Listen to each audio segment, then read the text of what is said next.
안녕하십니까. 맥체인 성경 읽기 민수기 35장, 시편 79편, 이사야 27장, 요한일서 5장. 첫 번째 민수기 35장, 도피성과 레위인의 기업, 정의와 긍휼의 균형. 본문 이해에 도움이 되는 배경과 맥락을 소개합니다. 민수기 35장은 가나안 정복 이후 레위 지파에게 분할할 48개의 성읍을 정하고 그중 6개 성읍을 도피성으로 삼으라는 하나님의 명령을 담고 있습니다. 도피성 제도는 고엘에 의한 즉각적인 보복을 막고 공정한 재판을 가능하게 하여 하나님의 정의와 긍휼이 균형 있게 드러나도록 한 장치입니다. 또한 레위인들에게는 땅이 아닌 하나님 자신이 기업이심을 상기시켜주는 내용이기도 합니다. 살인의 고의성 여부에 따른 심판의 차이는 하나님의 의로우심과 공의로운 판단 기준을 잘 보여줍니다. 본문의 중요 구절을 소개합니다. 민수기 35장 33절. 너희는 너희가 거주하는 땅을 더럽히지 말라. 피는 땅을 더럽히나니 피 흘림을 받은 땅은 그 피를 흘리게 한 자의 피가 아니면 속함을 받을 수 없느니라.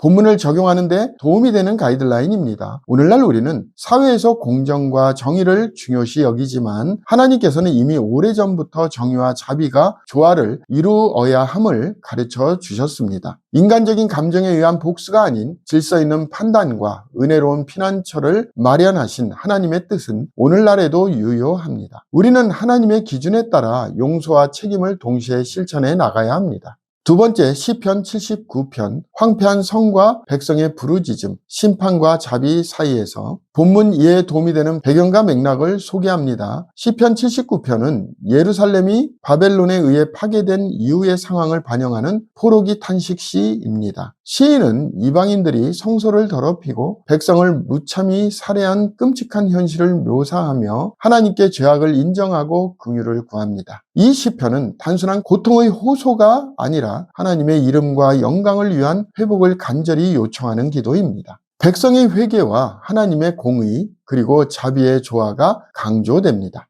본문의 중요 구절을 소개합니다. 시편 79편 9절. 우리 구원의 하나님이여 주의 이름의 영광스러운 행사를 위하여 우리를 도우시고 주의 이름을 증거하기 위하여 우리를 건지시며 우리 죄를 사하소서.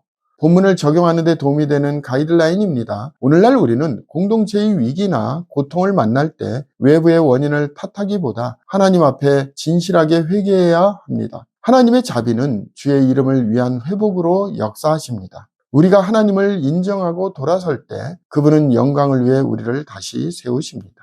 세 번째, 이사야 27장, 포도원과 회복의 노래, 심판 이후의 구속. 본문 이해에 도움이 되는 배경과 맥락을 소개합니다. 이사야 27장은 이사야 묵시록의 마지막 장으로 리워 야단이라는 상징적인 혼돈의 세력을 멸하시는 하나님의 주권으로 시작됩니다. 이후 하나님은 다시 포도원을 돌보시며 야곱의 죄를 씻고 우상들을 깨뜨리실 것이라 말씀하십니다. 멀리 아시리아와 애굽으로 흩어진 자들이 예루살렘으로 돌아와 예배할 것이라는 종말론적 예언은 회복의 날이 반드시 도래할 것임을 확신하게 합니다. 이 장은 심판과 함께 준비된 구속의 은혜를 노래하는 희망의 메시지입니다. 본문의 중요 구절을 소개합니다. 이사야 27장 13절. 그날에 큰 나팔을 불리니 아수르 땅에서 멸망하는 자들과 애굽 땅으로 쫓겨난 자들이 돌아와서 예루살렘 성산에서 여호와께 예배하리라. 본문을 적용하는 데 도움이 되는 가이드라인입니다. 오늘날 우리는 삶의 혼돈과 어려움 속에서도 하나님의 회복의 계획을 신뢰해야 합니다. 하나님은 심판으로 끝내지 않으시고 반드시 구속과 회복을 준비해 놓으십니다. 멀리 떠난 자일지라도 하나님의 부르심은 유효하며 돌아오는 자를 환영하십니다.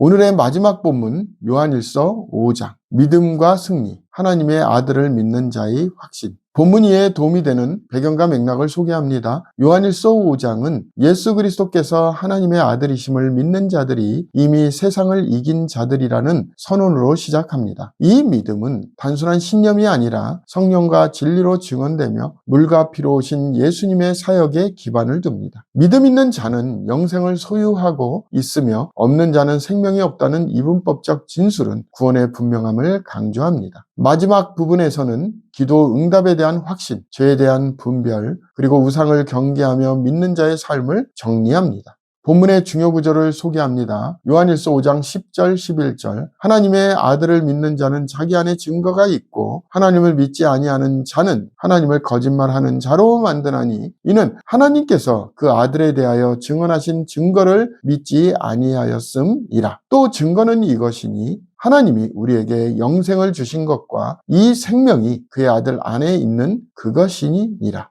본문을 적용하는 데 도움이 되는 가이드라인입니다. 오늘날 우리는 혼란한 세상 속에서도 예수 그리스도를 믿는 믿음으로 흔들림 없는 확신을 품고 살아가야 합니다. 믿음은 단지 개념이 아니라 삶의 능력이며 영생은 미래의 약속이 아닌 현재의 현실입니다. 참된 믿음은 담대함과 소망의 삶을 가능하게 합니다.